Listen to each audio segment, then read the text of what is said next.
Good morning. It's Saturday morning. Today we're going to read Psalm 10.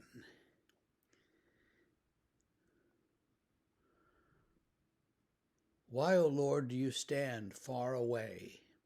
Why do you hide yourself in times of trouble? In arrogance, the wicked hotly pursue the poor. Let them be caught in the schemes they have devised. For the wicked boasts of the desires of his soul, and the one greedy for gain curses and renounces the Lord. In the pride of his face, the wicked does not seek him. All his thoughts are, there is no God. His ways prosper at all times. Your judgments are on high out of his sight. And as for all his foes, he puffs at them. He says in his heart, I shall not be moved. Throughout all generations, I shall not meet adversity. His mouth is filled with cursing and deceit and oppression. Under his tongue are mischief and iniquity. He sits in ambush in the villages, and hiding places he murders the innocent. His eyes stealthily watch for the helpless. He lurks in ambush like a lion in his thicket. He lurks that he may seize the poor. He seizes the poor when he draws him into his net. The helpless are crushed and sink down and fall by his might. He says in his heart, God is forgotten. He has hidden his face. He will never see it. Arise, O Lord, O God, lift up your hand. Forget not the afflicted. Why does the wicked renounce God and say in his heart, you will not call to account? But you see, for you note mischief and vexation, that you may take it into your hands. To you the helpless commit himself. You have been the helper of the fatherless. Break the arm of the wicked and evildoer. Call his wickedness to account till you find none. The Lord is king forever and ever. The nations perish from his land. O Lord, you hear the desire of the afflicted. You will strengthen their heart. You will incline your ear to do justice to the fatherless and the oppressed, so that the man who is of the earth may strike terror no more. So in this psalm, after an initial question, we have a long piece of all the stuff that the wicked will do to the poor, and then we have calling on God for vindication of the poor and an affirmation of that.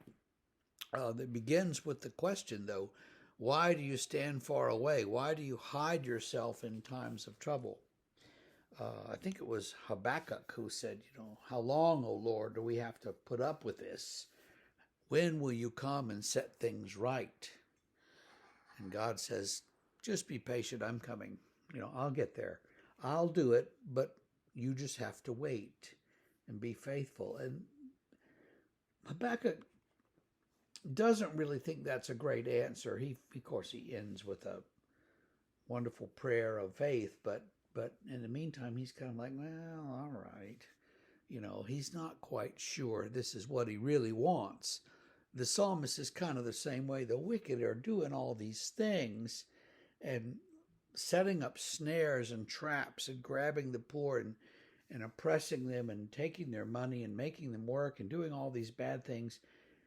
And God, what are you doing about it? You're watching, or are you? Nothing is happening, but I know something will happen.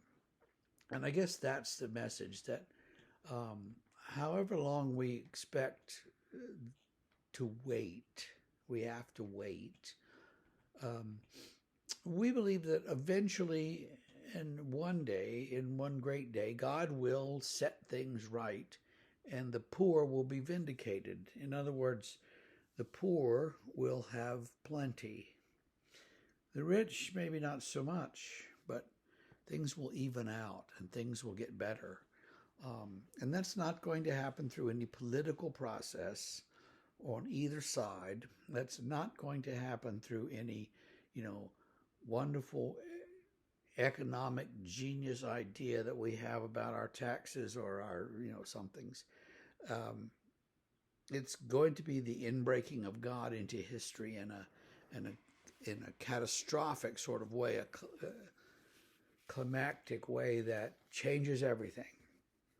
and sets up God's kingdom. And when God does that, it'll be worthwhile, and it'll be something to see. You know, it'll be something, and that is what we're waiting for and hoping for and praying for, that God will come and make this world right.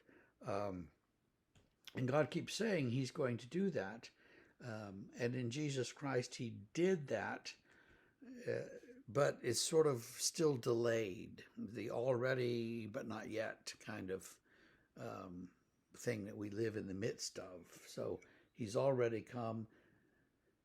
We already have the benefits of His coming and His salvation, but we don't yet see the final fulfillment of it everywhere, and the final um, erasure of sin, and that's what we're all praying for. So hang on to that, cling like David to the hope that's promised, and praise God anyway.